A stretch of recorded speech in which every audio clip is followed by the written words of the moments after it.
I had a disturbing conversation with my 7-year-old daughter. Dad, I saw a zombie.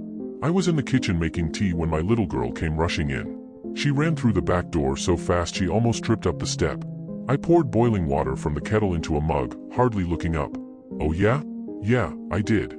Its face was all pale and messed up. It was gross, Dad. I put the kettle back and picked up the milk. Sighed inwardly. I really had to be more careful about what I watched on TV in the evening. Rosie has a habit of sneaking downstairs in the night, and last week she caught me watching The Walking Dead, of all things. She's had zombies on the brain ever since. I keep telling her they're not real, but it doesn't seem to make a difference. Sweetheart, what did we say about zombies? I scooped the tea bag out of the mug and dumped it in the bin. You know, if you keep talking about them, Daddy's going to get in trouble with Mummy again. Yeah, but I saw one. I know, darling, but I already checked the back garden twice yesterday, and I can promise you it's a zombie-free zone. No, not in the back garden. I didn't see it in the back garden. I had the mug half raised to my lips, but now I put it down again. I turned to look at Rosie. Her hair was windswept and her little cheeks were red, as if she'd been running. Sweetheart. I put on my best stern, Dad's not happy voice. I'm going to ask you a question, and I want you to be honest with me. Have you been playing along the path out back again? I didn't really need to ask the question, because I already knew the answer. Rosie is allowed to play in the garden on her own, and sometimes, if she asks us permission first, we let her ride her bike along the path at the back of our house. The one that runs past all the neighbors' back gardens. But that's all we allow her to do. This area is pretty safe, but these days you can never be too careful. There was a burglary a couple of roads over a few months back, and last year someone was mugged on the high street. Several years ago, a few towns over, a little boy even went missing. That was quite a long way away from here, of course, but it made national news for a few days until the search fizzled out. And it made a lot of parents more cautious. Rosie's getting older now, and she's an adventurous girl, but still, you have to have boundaries. And on a few occasions lately, Rosie's been crossing those boundaries. Riding her bike further than she should. Not coming in straight away when we call her. Sneaking out the back gate when she's only meant to be playing in the garden. As I watched Rosie now, I noticed her face growing redder. She looked away from me, down at the kitchen floor, and scuffed her feet. Dad, I only went a little way down, she said. I promise. I was chatting to Mr. Henderson, because I saw him in his back garden. I said hello and made him jump. I sighed. So there it was, Mr. Henderson was Rosie's zombie.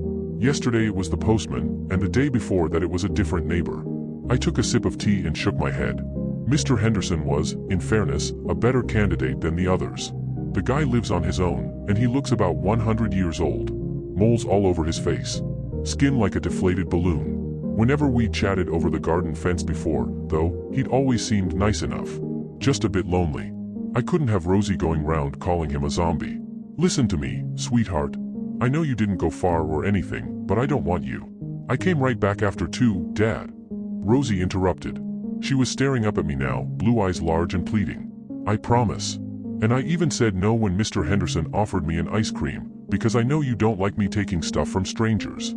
I opened my mouth to respond, then paused. He offered you ice cream? Yeah, but I said no. Mr. Henderson really wanted me to come in and have one, but I told him I had to get home. And then I came straight back here to tell you I'd seen a zombie, and I. Rosie was babbling now, her voice whirring like a motor.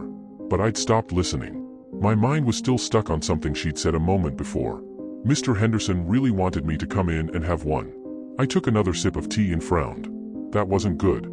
I didn't mind the neighbors chatting to my little girl, but I didn't like the thought of them inviting her in. Not without us there. Not even if they were just kind, lonely old men. I made up my mind to go round and visit Mr. Henderson later, and to tell him that myself, kindly, of course, but firmly. In the end, though, I didn't get a chance. Because a few moments after I'd had the thought, Rosie said something else. Something that pushed everything else from my mind, and ended any idea I might have had about going over to Mr. Henderson's house. She said something that made me feel cold. Daddy, please don't stop me playing in the garden. I promise I won't sneak out again. I don't want the zombie to get me. Rosie, I'm not going to stop you playing in the garden. But you have to make me a couple of promises, too. First, promise me you'll stop going round calling people zombies. Mr. Henderson might be old, but he's not one of the living dead. Rosie frowned.